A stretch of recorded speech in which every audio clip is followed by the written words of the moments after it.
This video talks about what Congress did to the CAFÉ Standards in 1989. CAFÉ stands for Corporate Average Fuel Economy. It is the mile per gallon mark that a car company has to reach for the fleet of cars it sells. So, if a company sells some cars with low MPG, then it has to sell highly efficient cars in order to compensate. The CAFÉ Standards were enacted in the 1970s. At the time, moves by OPEC drastically increased oil prices, leading politicians looking for ways to be less reliant on foreign oil. In the 1980s, foreign car producers were producing more fuel-efficient cars because they had invested in the R&D to make that happen. Okay, so this is where things get interesting.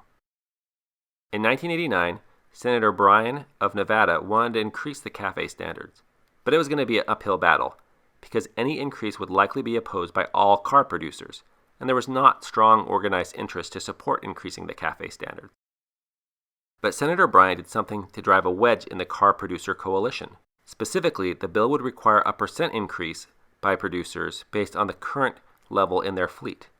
This meant that foreign producers would have to increase their mile per gallon by a larger absolute amount than domestic producers because they were at a higher starting point.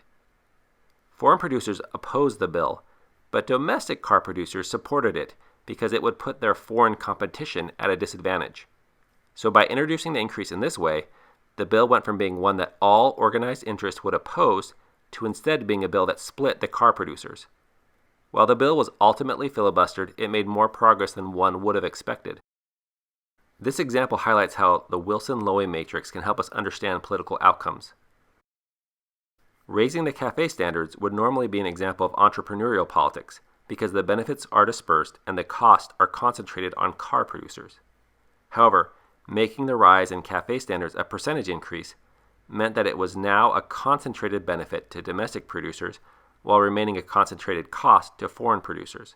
This moved the issue into the category of interest group politics, which is why it actually built up more steam than we would have expected. That's it for this video. Keep asking questions, keep studying, and keep safe.